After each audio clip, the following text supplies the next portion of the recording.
Good evening, and welcome to the Spring 2021 Knowlton School of Architecture Baumer Lecture Series at The Ohio State University. My name is Karen Lewis, Associate Professor of Architecture, and it is my distinct privilege to introduce tonight's speaker, Dr. Michelle Joan Wilkinson, curator at the, hold on. Sorry about that. Technical difficulties right off the bat, but thank you so much. It is my distinct pleasure to introduce tonight's speaker, Dr. Michelle Joan Wilkinson, curator at the Smithsonian Institution's National Museum of African American History and Culture, where she is expanding the museum's collections in architecture and design. Michelle Wilkinson has co-curated two inaugural Smithsonian exhibitions, A Century in the Making, Building the National Museum of African American History and Culture, and A Changing America, 1968 and Beyond. Recently, she served as a lead organizer for the museum's three-day symposium, Shifting the Landscape, Black Architects and Planners, 1968 to Now. Before arriving at the National Museum of African American History and Culture, Dr. Wilkinson spent 6 years as Director of Collections and Exhibitions at the Reginald F. Lewis Museum of Maryland, African American History and Culture. She has also worked at the National Gallery of Art, the Smithsonian American Art Museum, and the Studio Museum in Harlem. As a fellow of the Center for Curatorial Leadership, Dr. Wilkinson completed a short-term residency at the Design Museum in London. Her research on architectural heritage in the Anglophone Caribbean has been presented to international audiences in Suriname, England, India, and the United States. And her most recent efforts explore issues of representation in architectural renderings. Michelle Wilkinson received a Bachelor of Arts from Bryn Mawr College and a PhD from Emory University. And recently, in the 2019-20 year, she was a Loeb Fellow in residence at the Harvard Graduate School of Design. It is such a pleasure and an honor to welcome Dr. Wilkinson to the Baumer series. Thank you so much for joining us this evening. Hi, Karen. Thank you so much for having me. I want to say thank you to you, to Eric for the invitation, and I'm so looking forward to the conversation after. Can you hear me okay? Yeah. Yes, okay, great. So I'm going to begin by sharing my screen, and I'll see you all a little bit later.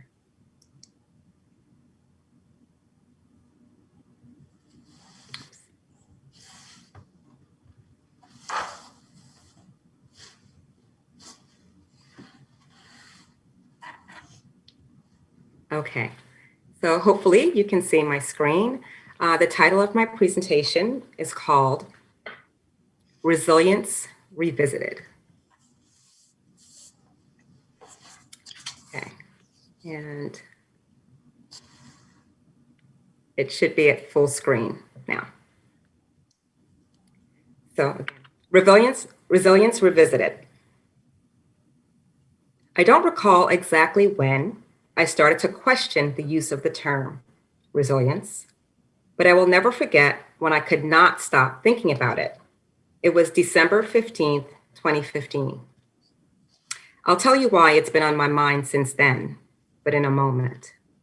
First, what is resilience? Where did the word originate and what are its associations?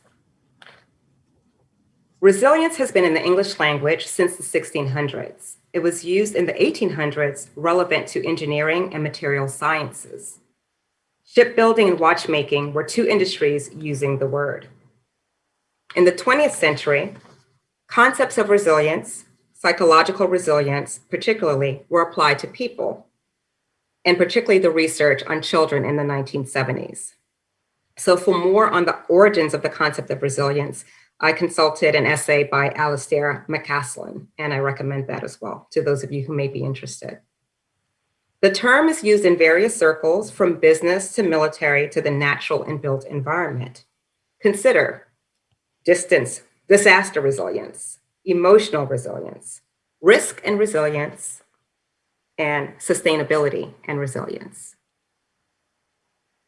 Development. The most basic definitions refer to resilience as the ability for something or someone to return to form after a traumatic event. Broadly, resilience describes one's ability to recover seemingly well from adversity. Resilience is a benchmark of the design and building industry. Today's leading voices in architecture emphasize planning for climate resiliency, whether extreme heat or catastrophic flooding. They champion creating more resilient cities, neighborhoods, and communities. These calls for resilience have caused me to question how the word circulates at the intersections of architecture and race, and how it operates when pulled apart from that intersection. In this way, I am building upon the questioning of resilience I had as I begun as my work as a curator at the National Museum of African American History and Culture. I worked at the museum since 2014. We opened to the public in September of 2016. Working at a national museum devoted to the African American experience, I can tell you that the word resilience appears throughout our promotional materials. Prior to opening, the museum expressed that, quote, African Americans have exemplified a resilient spirit that is also fundamentally American, end quote. In those early days, the positioning of resilience was within the American grain. It was discussed as a shared American value that became a defining element of the African American experience. The term is used in our press packet to describe the conceptual design elements of the museum building. As the outer layer of the building, the corona draws on imagery from both African and American history, reaching toward the sky in an expression of faith, hope, and resiliency, the fact sheet tells us. Resilience is a major thread in our exhibition titled Making a Way Out of No Way. Our website says, the stories you'll be presented with in Making a Way reflect the perseverance, resourcefulness, and resilience required of African Americans, not only to survive, but to thrive despite tremendous obstacles in America. Resilience is used in the many speeches and presentations we curators give to convey the culture of perseverance, the unshakable faith, and the indomitable hope of the African American. I too am among those who've used the term, but I'm also haunted by a question. What if we aren't resilient? Recently, I was watching The Black Church, a PBS documentary narrated by Professor Henry Louis Gates. In addition to the historical information shared, I was struck by two things: the beauty of early Black and white photographs of churchgoers, whether dressed in Sunday best or not, and two, the images of lynching. The kinds of photos I've seen before, but somehow was not prepared to see in a documentary about the Black church. Yet, there they were, evidencing the inescapable terror of Black life in America. I had to look away. The photographs were included to discuss the church's involvement in anti-lynching work, the church as a site of activism and political influence. As the spiritually arresting images scrolled by, the narration discussed the outspoken faith leaders who rallied their congregations behind movements from anti-lynching to voting rights. It was a good point, but I kept thinking about the terror. Terror at every turn. First, you can't be free. If you are free, you can't act free. When you are free, can you feel free? There is always terror looming somewhere. And yet you breathe, you love, you make children, you go to church, you build a school, you breathe, you exhale, you vote, you resist, you enjoy, you express, and still you live with terror.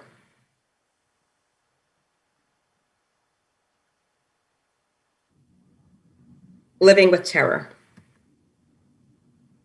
In each of the 3 exhibitions, which comprise the museum's history galleries, there is an interactive touch table that identifies themes that repeat across the galleries of slavery, segregation, and contemporary history. One theme that traversed all the periods was living with terror. On the contemporary history touch table, we feature Mother Emanuel, an African Methodist Episcopal church in Charleston, South Carolina. In 2015, the church was the site of an act of domestic terrorism and racial terrorism. A white supremacist murdered 9 people while they were attending Bible study inside the church. The PBS documentary takes us inside Mother Emanuel, recounting its historic significance and legacy from the era of slavery. A legacy that includes it being burned to the ground by a white mob in 1822 and then rebuilt on another site after the Civil War. Terror and resilience. It seems impossible to tell the story of African-American experience, African-American resilience, without talking about terror, in acknowledging the inescapable terror of capture, confinement, enslavement, degradation, the terror of rape, beating, lynching, murder, the ongoing terror of walking while Black, sleeping while Black, driving while Black, and trying to live while Black. I reasoned that the resilience we write about at the museum is a learned behavior, a learned process of making a way out of no way. I understand why we praise resilience.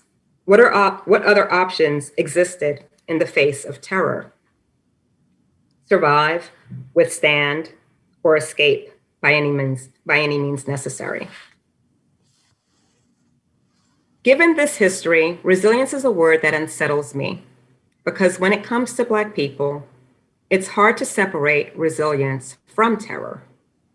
But I didn't exactly think about it that way in December 2015, when I had to interview a few influential Black thinkers for some content and development at the museum. I asked the interviewers to complete this sentence, quote, "African-American history and culture has taught me, ... One woman responded, "African-American history and culture has taught me that Black people are very resilient. I mean, we're a history of resilient people." And at some point it's like, let's stop being resilient. I don't want to be oh so resilient. I want to be like, and then they fought, and then the battle was won, and people could stop being resilient and just move on into victory. My interviewee ended with, "I think that resilience has been key in the history of Black people in this country." But the last words I really heard were, "And then the battle was won, and the people could stop being resilient and just move on into victory." For me, that was a beautiful sentiment. And it was haunting. It still is. Considering that resilience had been our history, did resilience, the need for it, have to define the future? What does a future look like in which Black people can just live in victory? I wanted to imagine a future, a present, where I could take in a sunset stroll in a neighborhood that wasn't mine and feel comfortable. Recently, I asked some colleagues what resilience meant to them. One said, quote, "Being in spite of is resilience." Again, being in spite of is resilience. She explained that resilience was a way of looking at how something that seems like it has been torn asunder, but yet for reasons, as she said, unknown and not fully understood, it had been able to survive, or rather to sustain itself. My colleague is a Black woman also. I appreciated her statement and particularly liked the phrase "for reasons unknown and not fully understood," because I will tell you, I have read a lot of articles in the last year about resilience, and few of them capture the sense of unknowingness so well.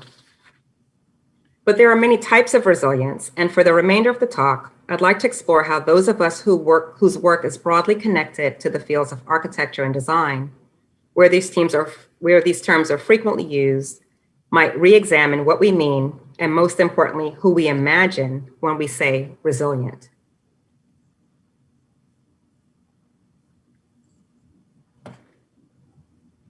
So there are various different ways of looking at resilience, right? You can think about resilient design at the level of object up through infrastructure. You can think about resilient communities, thinking about people loosely associated with geography or some other affiliation. Resilient cities at the level of place, locale, and also the city as a large human settlement. And there's also resilient futures, right? At the level of a shared global, interconnected, interdependent future, but often in which power is uneven.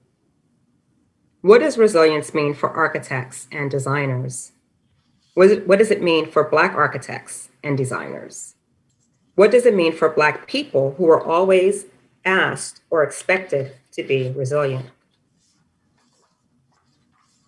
According to an article published in Architect, the Journal of the American Institute of Architects, resilience is, in its scientific definition, the ability of a substance or object to spring back into shape after suffering a trauma. And in understanding resilience, a resource tool from the AIA, resilience is the ability of a system and its component parts to absorb, accommodate, or recover from the effects of a hazardous event in a timely and efficient manner, including through ensuring the preservation, restoration, or improvement of its essential basic structures and functions.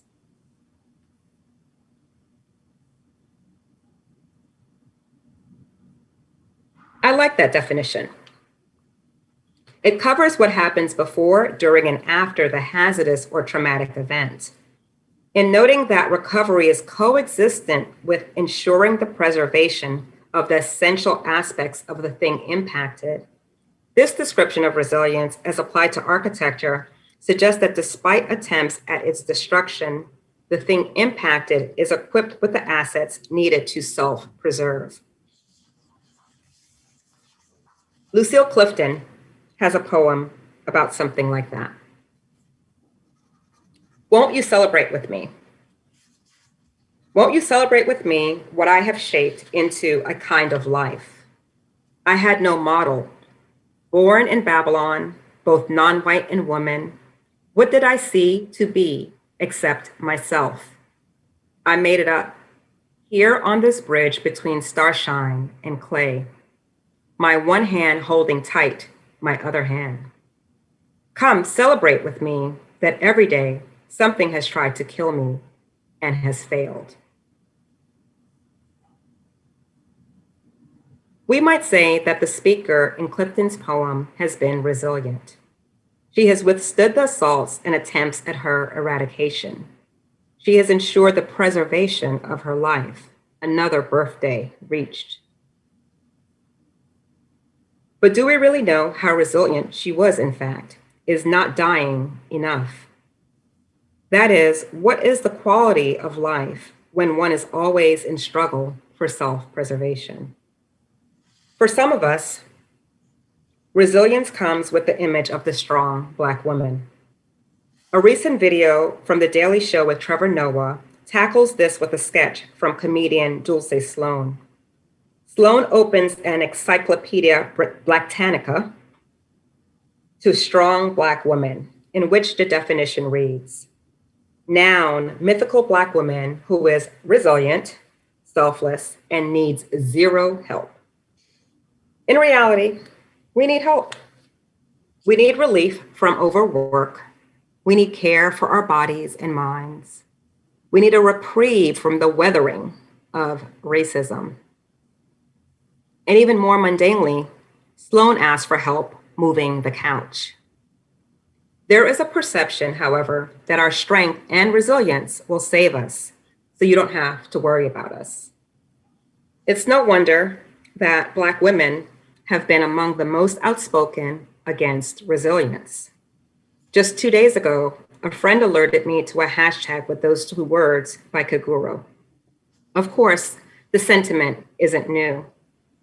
In 2015, Tracy Washington of the Louisiana Justice Institute brought this point to the fore in her comments at a summit at the 10th anniversary of Hurricane Katrina. The summit championed strategies of a resilient New Orleans, which was also the title of an accompanying document. Speaking on the problem of the expectation to always be resilient, Washington explained, "I'm not going to live being forced to be resilient. I don't want to hear that word again. I'm sick and tired of people saying, 'Y'all so resilient.' Resilient means you can do something to me. No, I'm not resilient. I have a right not to be resilient."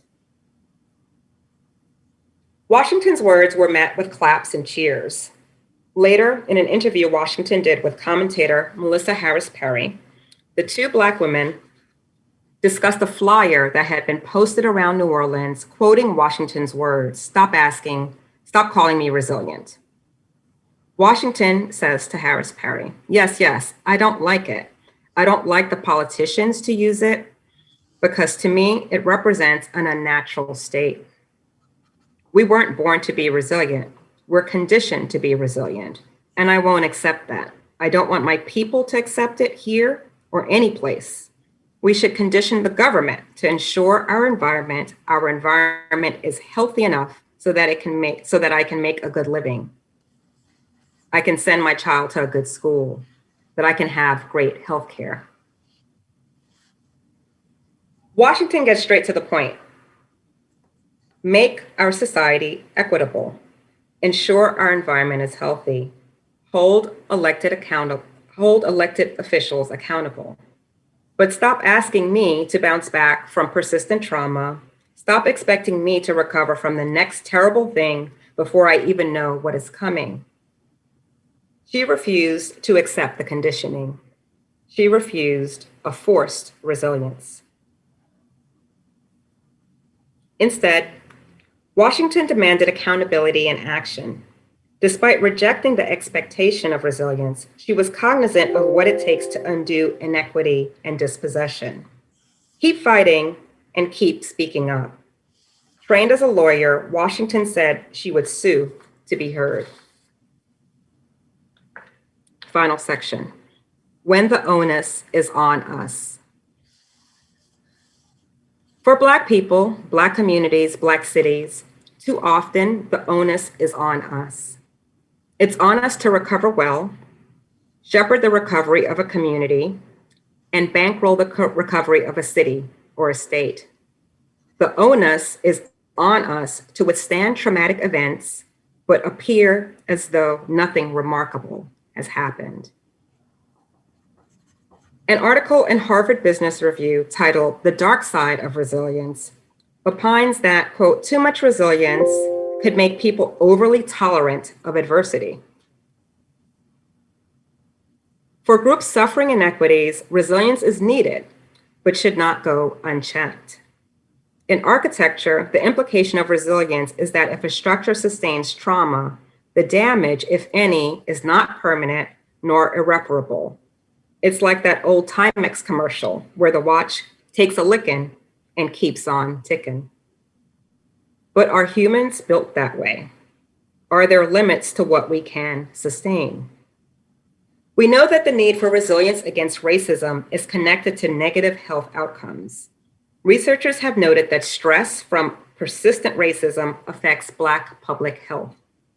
Premature aging and, quote, disproportionately high death rates from chronic conditions such as heart disease, stroke, diabetes, and most cancers are recorded impacts. There are also impacts on mental health and wellness. The medical profession is involved in the perpetuation of this resilient expectation for Black and Brown people and poor people, leading to detrimental outcomes across all of these groups, with Black women particularly susceptible. Similarly, when it comes to architecture and design, the call for resilience in cities and communities impacted by crisis presupposes the ability of these human settlements to operate like machines built to withstand trauma and bounce back. The expectation of recovery is embedded with misconceptions about the capacity of some humans to be harmed, to be hurt, to sustain damage, in part because of the conviction of those same humans to persevere. We need to see resilience not only as a point of pride, but also a potential burden, an unwanted responsibility. For a shared American value, the expectation of resilience conveys heavily with race and place. All systems of design, educational, criminal justice, merit promotion systems, etc., need those of you who can decipher design to ask, who is forced to be resilient? Who benefits from it? And how? In conclusion, I'd like to leave us with some additional questions. 1, where does anti-racism fit in resilience planning and design? 2, what happens when resilience is over or refused? 3, how do architects and designers care for the public health, safety, and welfare of those living with terror? Or as my colleague Maria McWhirter asked me, 4, how are resilience, anti-Blackness, and architecture connected? And one final question. Why would a museum of African American history and culture need to have a particularly resilient structure, not only in its symbolism, but also in its physicality? And I'll just end with this tweet that was retweeted by the Very Black Project, which I think I took 23 minutes to say this, and it says it in one tweet. Stop commending people for being resilient and instead redesign the systems that inherently make people suffer. Thank you.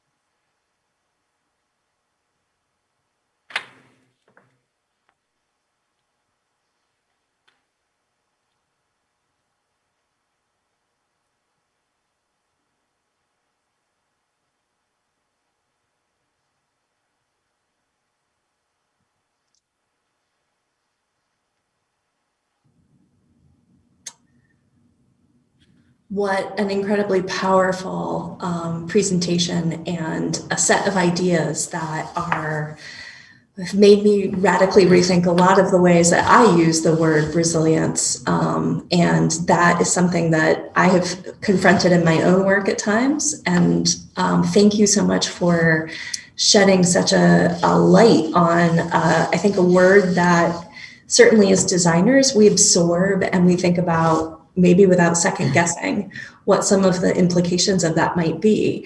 It strikes me so much as you were presenting this work that resilience is a form of silencing.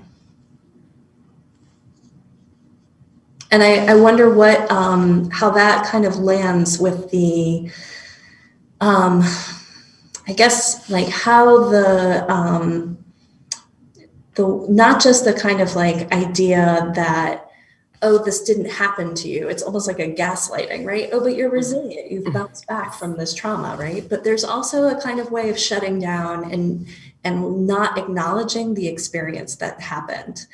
And I wonder how that maybe has landed with some of your work and thinking over the last few months or even week since we last talked, like in putting this talk together, how has this sort of shown up in bigger ways than just what was so well put at the tweet at the end of the presentation.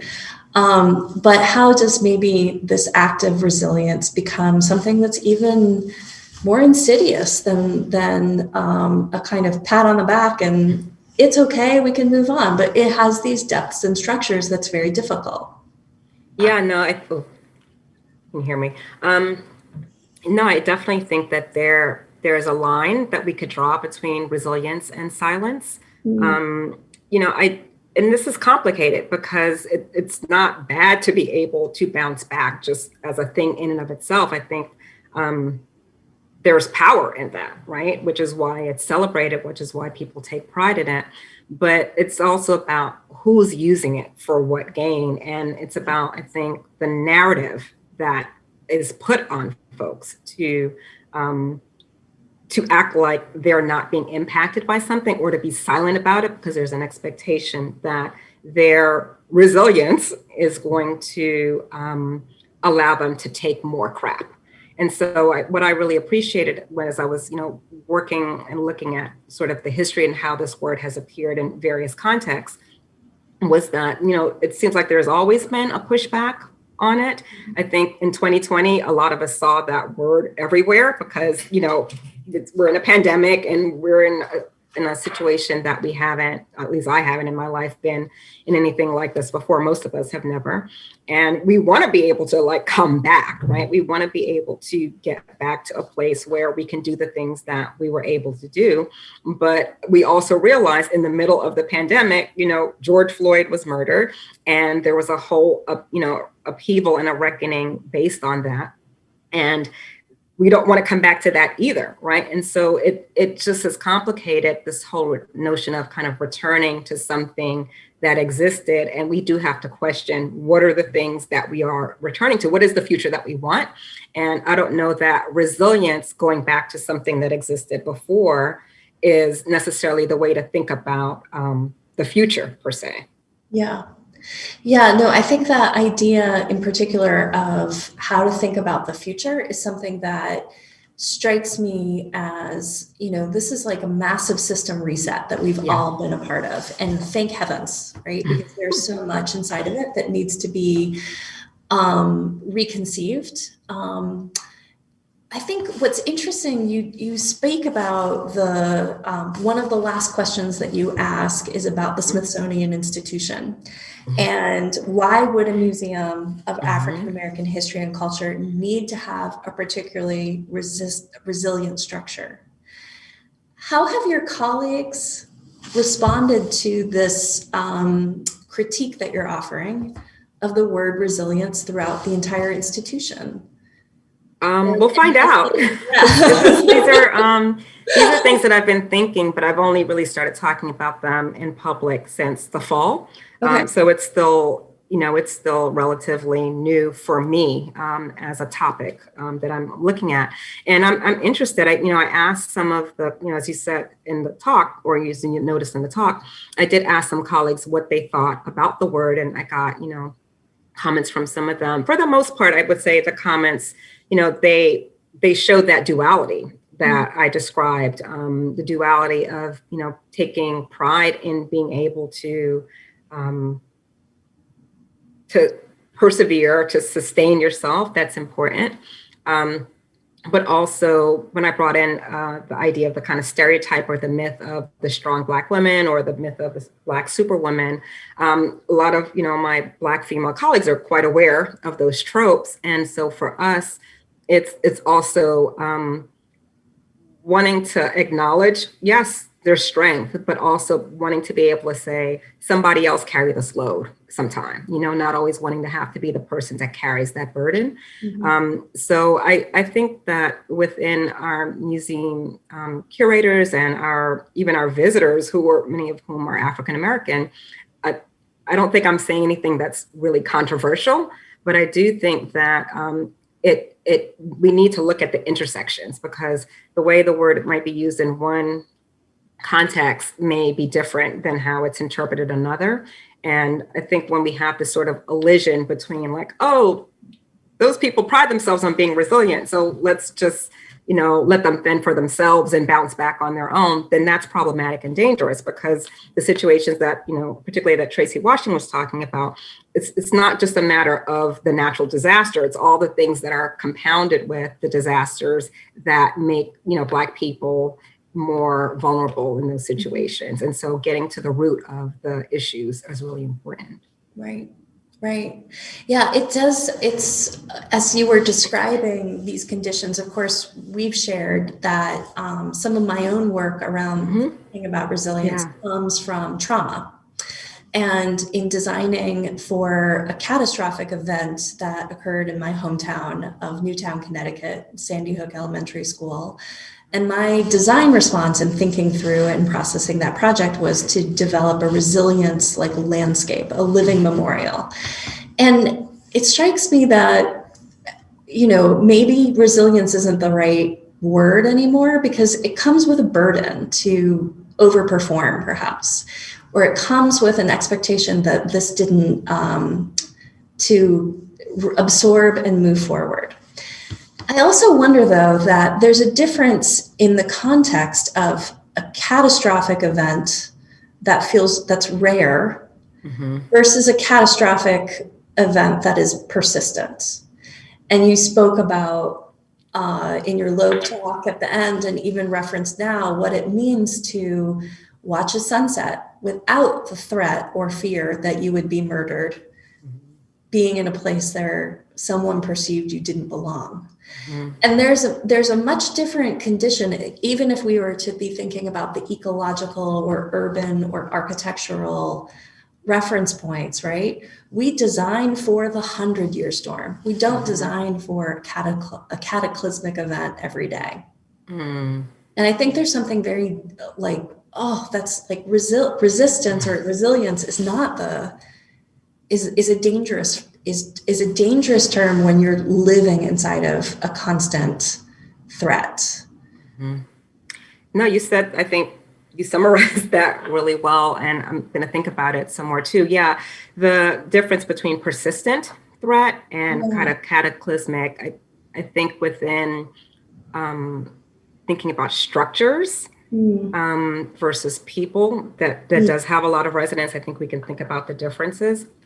But to go back to the question about even the museum structure, inside the museum, we talk about resilience, but even thinking about how the building had to be built, when this museum was an idea and then it was the legislation passed for its creation, there were people who did not want to see a museum of African American history and culture on the mall, right? There was resistance to that. There were threats on the museum. There were threats on people that were employees at the museum. And so I remember one of the first talks I went to in probably my first year before we opened, I started in 2014, we opened in 2016, was about cultural heritage protection and the kind of resilient and defensive aspects of design that needed to be thought about for a space that we knew would be a potential threat.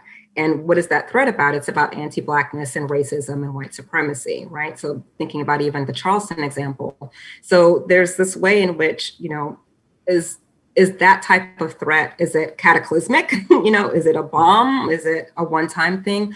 Or is it sort of part of that kind of persistent, 100 years long threat of racial terrorism? And so I don't know really what the answer to is. I think as Black people in America, we experience both regularly. We experience the persistent parts, but then there are these larger things that are, more cataclysmic or, terrorism in the sense of, the idea that something could no longer exist because someone feels so strongly about your race, your color. Yeah, but those systems really do get ingrained and upheld in ways that are so destructive. Right. And that's also a much different thing than, there was a hurricane, what can we do, right? It's like, sure, climate change is something that's on the table too, and that's part of this as well. But, people, I think we're always looking for those ecological, like models that we're thinking. And this is probably one of those instances where we need to think more strategically about how and when we use that language.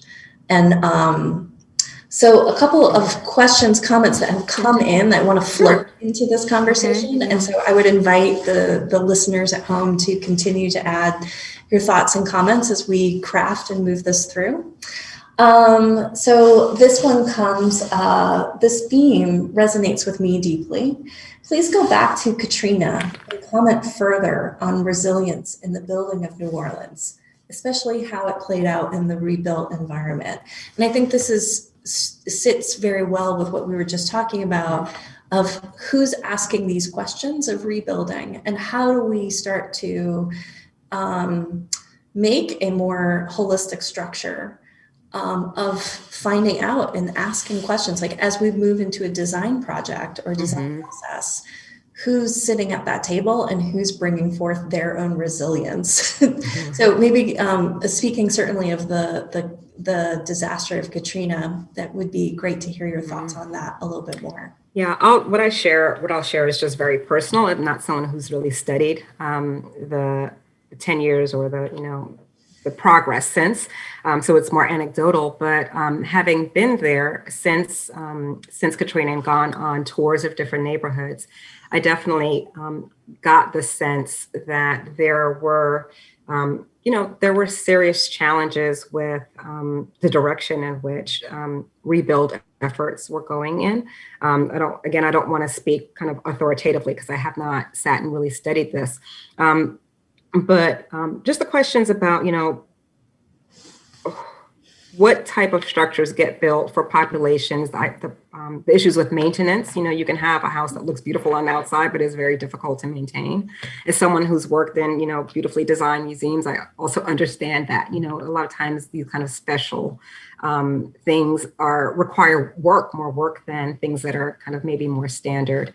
But one thing I will add is that with the Resilient New Orleans, with the strategy that I was referring to, the document, it won an award from the American Planning Association. It seemed to be at the basis for other types of programs around resilience, and was, in the core of the 100 resilient cities. So there seemed to be a lot of success associated with it, certainly from within the planning and design communities.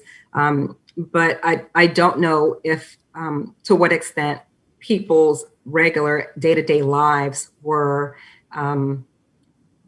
seen as recovering in the same way that I think the plan and the strategy was really held up as a model. The answer is, I don't know the answer to that question, but I'm sure there is a lot of good writing on it. And it would be interesting to see now further out what people are saying.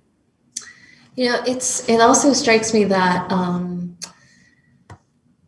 there's I think I've changed thoughts here. I'll kind of come back to something else that I've been thinking about too. There's so many rich ideas that are emerging here. Let's talk a little bit too about the institution of the Smithsonian and this idea of resilience. So of course, the community will, I think the self-interrogation is something that will be very interesting to see how I think such a thoughtful group of curators and academics and people who are reflecting all the time might look through and look at their own statements and words with a different lens.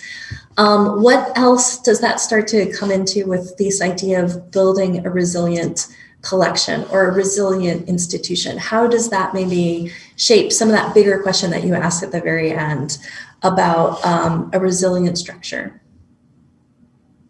Sort of like what's my approach to my curatorial work related to that? So, yeah, I think because I'd love to, you've done such a beautiful job of putting these very large scale ideas out there. I'd also love to hear how some of your own work is shifting and changing as you wrestle with these big questions. Sure.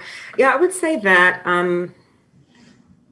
right now, resilience is one of the key words, right? Another key word is care. We've kind of communicated a little bit about that. And it's a word that resonates with me as a curator because the origins of the word have to do with, caretaking, caring for something, taking care of something. In this case, collections, museum collections. So we talk about care for the object, right? Objects, artifacts, all of that. But at our museum, we document and preserve the history of African Americans, and objects are key to that. But, we also have oral history. We have people's stories. The way we interpret the objects are related to things that we know about history and the stories. And so it does make me want to kind of pause and think about how are we taking care right? Taking care of the history, taking care of the culture, taking care of the things that have been entrusted to us that are not necessarily tangible. And I think in the last several years, there have been more conversations amongst curators, amongst scholars on these notions of care. Christina Sharp is someone who's spoken about this, and LaTanya Autry as well. And it's very current, but it needs to be, right? I think between like social media and all the demands, we are in such a fast-paced society technologically, and that kind of practice of self-care, I think maybe 10, 15 years ago, I would hear about self-care and I'd think, oh, they're just talking about, like doing your nails or something. And that's not, really what I think about now. I have a much better understanding, but it took me time even to get out of my own head and my own perceptions about what taking care of oneself, of one's community, collective care look like. And I'm just happy to see that conversation is happening on such a national level with really smart, intelligent voices. I don't know to what extent it's happening in architecture and design.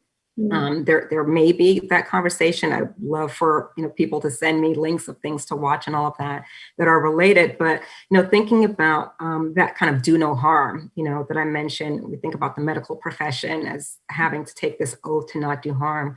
And what are the parallels between that and sort of like the health and safety wellness aspects of what architects and designers, sort of pledge, their role,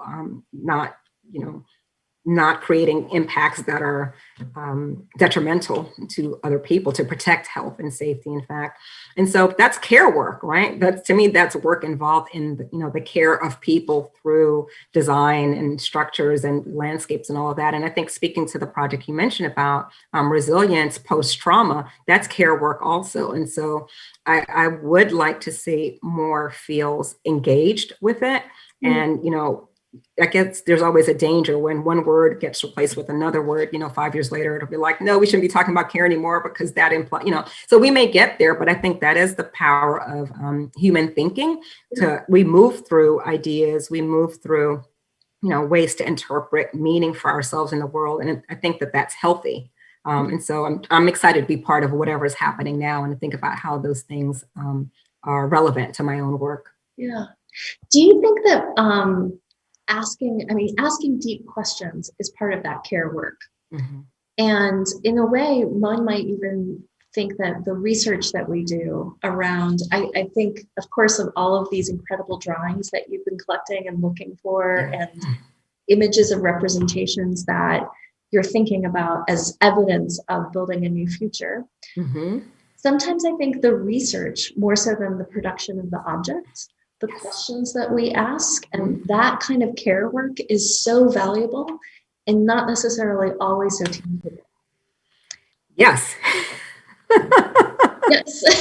I agree 100%. I mean, I'm a scholar, curators are scholars. We are trained in particular areas, and many of my coworkers, like I am, are quite interdisciplinary. So we think across these like big areas. We try to ask deep questions. We try to be bridges between ideas and the folks that we're sharing this content with, the general public and our own peers. So yes to big questions and research. And as a scholar and a curator in a museum, one of the things I'm really interested in right now is how do we make more of our work in progress available?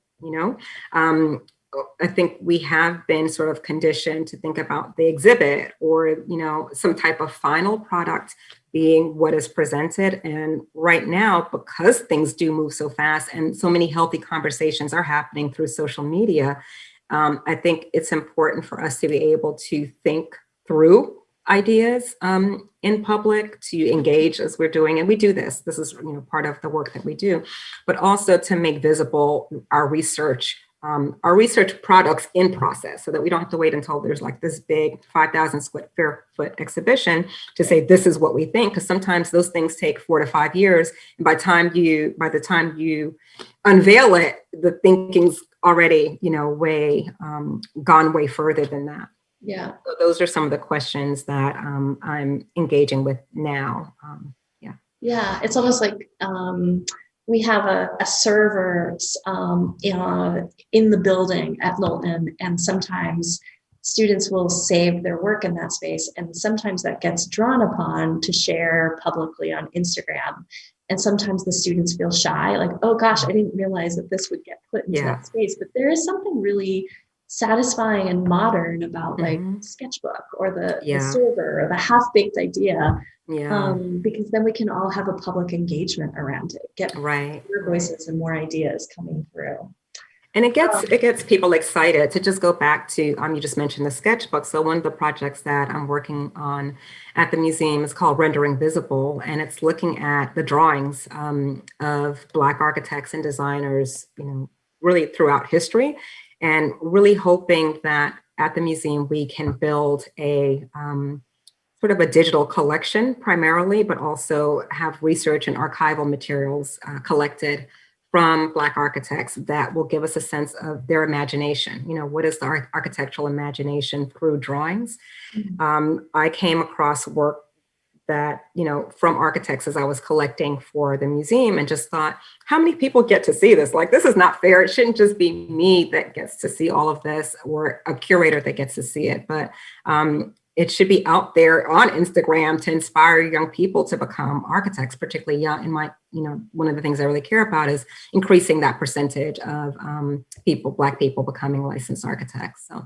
Yeah, no, absolutely. I think that's a really important thing that we're all looking closely at in the discipline and asking those questions. How do we set up better structures so that it isn't such a top-down, supremacist, labor-intensive life that doesn't allow for a multiplicity of other experiences or times. Yeah. I think, as I'm kind of keeping a look here at the clock, I just wanted to maybe kind of conclude a little bit, and thank you so much for your time and your great ideas and really provocative talks that I've really enjoyed over the last week or so as we've been fleshing out and talking together about your work. I will maybe bring us back to one of these questions that felt very nebulous right now, right? And that is going back to this idea of care and the aesthetic of care. Kind of like position this as maybe a collective question that we could all kind of gain together. Is there an aesthetic of care? And how does this change the way that we might all start to see our work together? And you mentioned that you didn't have any good ideas to that question at 5:30, and I'm wondering but maybe we could talk together a little bit about like the aesthetics of care, what that looks like. I think we might know more what that feels like. Yeah. And maybe we even just did kind of like thread out a couple of ideas of what that experience of care might be, or how to have a conversation about an idea that's emerging. But I wonder too about the aesthetics of care, and if you have any thoughts that you're percolating towards. I keep thinking about this Seinfeld episode that I've mentioned before, but I'm a big Seinfeld fan. And in one of the episodes, Jerry is talking about how if you tell someone like, take care now, I guess you have to add the now to it. Take care now. It's like, well, I'm never going to see that person again. It's just, it doesn't feel really real, or it doesn't feel like there's any commitment. And I have been thinking maybe about care since then. I don't know, because I also always thought like, that's kind of true, but that really shouldn't be that case. When you tell someone take care, you really should you should mean it. You should feel it. And so for me, I'm still conceptualizing what aesthetics of care looks like for me. But I think at the root of it is, what is it that I care about? And if I know that there's something I care about, I should do that thing, because the energy that you put to something you care about is a loving energy, right? And I think if we can translate that, not just to, the superficial, but to really meaningful things that we're involved in, we would be on the right track. So I'm curious to hear what you think about it too. Yeah, I mean, it's funny, when I lived in Kentucky, there was a saying that I was unfamiliar with, especially in the Eastern Kentucky edge, where when people would say goodbye to you, they would say, be careful. And it's a version of take care, right? But be careful. When somebody says be careful, especially somebody that you don't know very well, it's startling, right? You're like, why do I need to be careful? What's going on that you know that I don't know? But it's just a kind of a colloquial space that, so some of that is about just the differences of perceptions of environment and what it means to care for an environment, be careful of an environment. Those are two very different viewpoints. And so in terms of the aesthetic, though, I think like that idea of things that are well loved and things that are part of that trajectory that you're, paying deep attention to is a really valuable space to be inside of. We did get another question coming in from the chat. And so even though I tempted everybody with a sort of wrapping into a conclusion, I'm going to draw us back into the questions. This one coming from Dorothy Humbert, the director of our school. How do you see your curatorial work at the AAM in relationship to art museum exhibitions? I'm thinking in particular of Grief and Grievance at the new museum, which is receiving a lot of attention. Can you say the first part? How do I see my curatorial? How do you see your curatorial work at the AAM in relationship to art museum exhibitions? And perhaps maybe that's maybe this means your work at the Smithsonian. Smithsonian. Oh, okay. How does that relate to art exhibitions? Art exhibitions. Yeah. Well, I guess I'm trained in visual culture. Is one of the disciplinary things that I'm interdisciplinary in. I haven't seen Grief and Grievance yet. It's an exhibition that's at the new museum. I'm really looking forward to seeing it, but I also try to be very careful about where I go and who I'm around. So I did make my first venture into Manhattan after over a year on Saturday to see the exhibition Reconstructions at MoMA, which is on Architecture and Blackness in America, which I highly recommend anyone who has an opportunity to be in New York to get to see. I'll venture to Grief and Grievance later, but I think that title is profound. I mean, I think in some ways, I didn't think about it in connection to this talk, but there probably are a lot of resonances between the issues of, Black, there's that quote, and I forget who it's from now, but Black life being in the condition of mourning. I don't want to say the wrong name, but Google that. There's a quote and it's in that book. This kind of perpetual mourning, which I think it's like yes and no, like that is true. It's like some of the terror, that we talked about, it's always there, but then there are these other moments of Black joy, Black happiness, contentment. So as a curator, I draw from all of that. The very first slide that I showed was not related to my work at the Smithsonian, but I'm mentioning it because it was the woman where you could see her back. And there were these kind of like drawings on the side of people that were, in kind of chokeholds and enslaved. And that's a photograph, a digital montage from Stephen Mark. And that was one of the lead images of an exhibition I did called A People's Geography, the Spaces of African-American Life back in, I think it was 2008. But, I've worked in museums that are art museums. I've worked in history and culture museums. And most of the shows that I've curated, if not all, have had, certainly they've had history and art and history, different kind of balances. So I can't really live without it. And I think in terms of, when we try to get that space of reprieve, I was saying like we're overworked, we're doing all these things, but a space of reprieve is going to be, a space for reading poetry, a space for looking at art, a space for probably going into the landscape and encountering, some place to sit and rest and reflect. And so I think thinking about care again, I think we need to understand what helps us heal, what helps us feel good, and understand what those things are for other people as well. Yeah, no, I think that's so valuable to keep at the forefront. And it's interesting, I think, in my work as undergraduate chair of architecture students, we've spent a lot of time recently talking about how do you care for yourself inside of a very uncertain situation. And that looks very different for everybody. And everybody's uncertainty is really different too right now. Yeah. Well, again, I can't help but thank you again so much for your intellectual presence and your generosity. Thank you very, very much for joining us. Truly such a pleasure to get to know you and talk through some of these ideas with you. So thank you very, very much. Same here. It was a pleasure to meet you and chat with you. And thank you for the invitation again. Great. Thank you all. And thank you, everybody in the Knowlton community. And some more cheers and thanks from people coming in the chat. So once again, good night, everybody. Thank you so much for attending and look forward to our next lecture. Thank you. Thank you. Good night.